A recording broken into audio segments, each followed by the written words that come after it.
Hi everyone, and welcome back to our August installment of the Kimberbell digital dealer exclusive, the Mistletoe Mystery quilt. This month we are here to stitch up our themed block that we have named the holiday date. And if you're ready and recall, this was our hint for last month. So we saw some poinsettias, some greenery, some red, some tan, and the reveal for the August block is this. Meet me under the mistletoe, i.e. why we're calling it a holiday date. This month we have our August block to stitch and 3 filler blocks. You're going to need a hoop that is capable of at least 8 by 10 if you're going to do the quilting in the hoop, which is a maxi or a jumbo in the Bernina world, and you're also going to need a smaller hoop to do the quilting, which can be done in a large oval, or you can do it in the midi if you're going to group multiples together. We're going to need to apply fusible backing to all of our background fabric. So the white background for the block and the 3 pieces for our 3 filler blocks. And we're going to need light mesh cutaway as well as the batting. Here are the thread colors that we are using. And the blush is only needed for quilting in the block. It is not in the main unit. So to get started, here is the August block. We only need to make 1. Okay, you have a piece of background fabric that's white. I believe it's white with snowflakes. It's to be 10.5 by 8.5. You are going to put that fusible on the back of it, or white thread in our machine, because that will be the first thing that we quilt with. Go ahead and put your poly mesh in the hoop. Please note that there is an option to use a water-soluble bobbin thread for 1 color stop of this project. I did not use it in the video here, one, because I couldn't locate my spool, so that would be one reason, but it's completely up to you. It is optional and not required. We are going to go ahead to our machines and we're going to open up the 6 by 8 design of Christmas 17, and then we're going to add our Meet Me Under the Mistletoe block directly in the center. You're going to work through the steps of quilting your background fabric just like we have done in all the previous months. If you're pre-cutting your batting, you need a piece of batting that's 6 by 8 that you're going to put down in the hoop inside of the batting placement line. You are then going to place your background fabric completely covering that, and then tack it down with the fabric tack down, and then run the quilting color stop. When you have your quilting finished, we are going to move on to the color stops of the design. Using the thread color that you've associated with J, you're going to stitch the 2 pine branches. Color stop 2, you're going to switch out to a green, which is associated to color I, and you are going to stitch those 2 branches. Now, color stop 3 is where it becomes important. Color stop 3 is where we are going to need to put in water-soluble bobbin, if you want to use water-soluble bobbin, or you can change to a visible thread color. Pick some random bobbin that you have, as long as it's not white or green, and put it in your bobbin area. You're going to keep color stop or color thread I in the top of the machine. It's only going to go in the bobbin. Now please note that when you start stitching this, these little wispy branches that we have here are going to take a little bit to stitch. They are long satin stitches, so don't be alarmed if your machine slows down or kind of sounds funny, as it is moving through stitching these very carefully. Once color stop 3 is complete, you need to change your bobbin thread back to the neutral color. Okay, do not continue to stitch with water-soluble bobbin in your bobbin. If you accidentally leave the other thread color in, it's not the end of the world. It is the end of the world if you use water-soluble bobbin.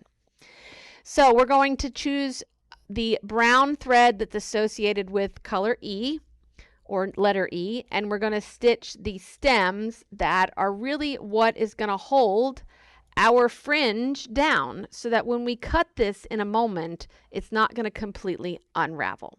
Once that is stitched, we are going to continue on. I did not fringe my design in the step of the instructions that they showed.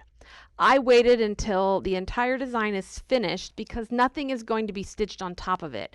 So I'd rather these little wispy threads stay down and flat and not get caught in any sort of jump stitches with the remaining color stops of our design. We have the light green for the other branches. We have red berries. Then we have red petals, which are associated as the same color stop, but same color, but two different color stops because maybe you don't want them to be the same red or you want to change your flowers out to a different color. Color stop 8 is going to be the white that's going to fill in the centers of your flowers. And then color stop 9, which is associated to color C, which is a gray, it is going to stitch the lettering "Meet Me Under the Mistletoe." Once the design is finished, you can take the hoop off the machine and take the fabric or your block out of the hoop. And we're going to now create fringe. So if you use water-soluble thread, you can turn it over to the back side and use a little bit of water. I would not spray water directly on it. I would use a paintbrush, a Q-tip to moisten that thread or saturate that thread. Give it a moment and then you should be able to kind of pull the threads from the front. Or if you used visible bobbin thread, you can clip it with a pair of snips or a seam ripper. And that's what I'm going to show you to do. So here is the design that is fringe. So you can see those green little petals stick up. Okay, I had to stitch this block twice because it didn't get centered. Somehow or another, my hand hit the design when I was probably fiddling with something, and therefore it did not stitch in the center, and I didn't catch it, so I had to stitch it again. I had all sorts of embroidery issues the day that I stitched this. So I'm going to turn this over, and you can see that on the one that I've already clipped, it's gone, and this is what it looks like before we clip it. Okay, I'm going to zoom in here so that you can see. Now, there is this darker thread that you can see here, and maybe here you can kind of see a lighter thread. It's not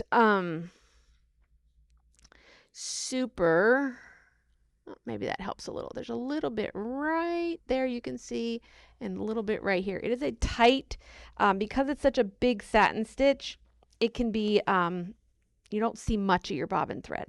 So I'm just going to carefully take my seam ripper or take a pair of scissors and just go in here and carefully cut kind of right down the middle of that green.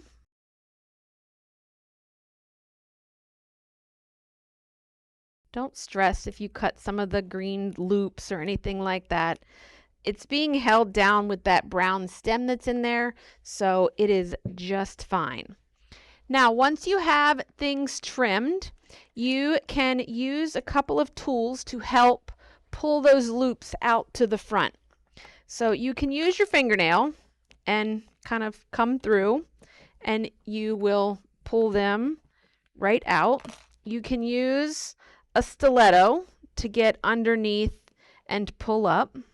Okay, I like to also use a pair of tweezers, especially to get some of these smaller threads that are in here out. All right, there's that.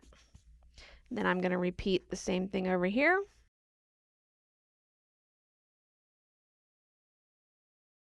Just want to be very careful with the seam rippers and the stilettos because there is quilting underneath of here. You don't want to accidentally grab a hold of any of that quilt stitching that's in there. Get any long tails or any tails like this, just trim it off. Trim it with everything else. If you don't like the loops and want to cut them, there's nothing wrong with giving them all a haircut and instead of making them loopy, just make them open-ended.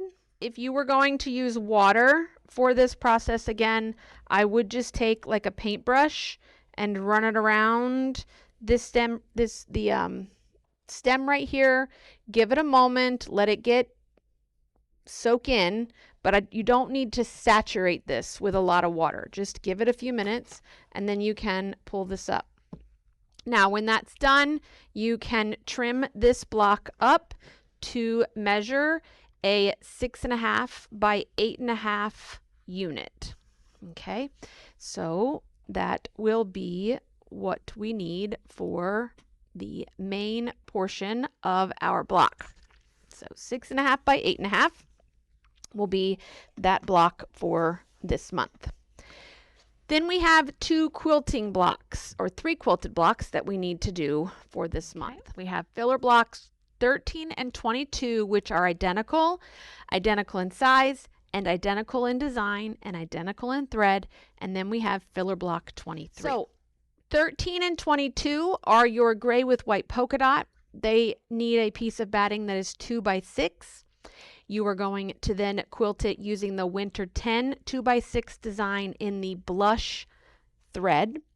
And then filler block 23, which is the green candy cane hearts, is going to need a 2 by 4 piece of batting, and you're going to quilt it with the 2 by 4 bows. Here is our 13 and 22 and block 23. Trim up to 2.5 by 6.5 and 2.5 by 4.5.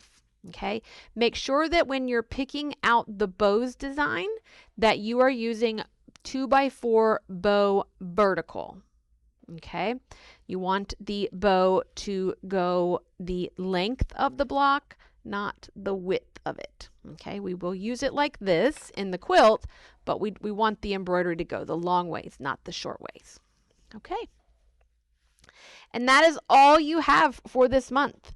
We have those 4 quick and easy little blocks that we have for this month of August. Are we ready to see what is upon us for next month? All right, and that wraps up the month of August. Pretty quick and easy this month. Here is our hint for the month of September. We got red, green, white bows.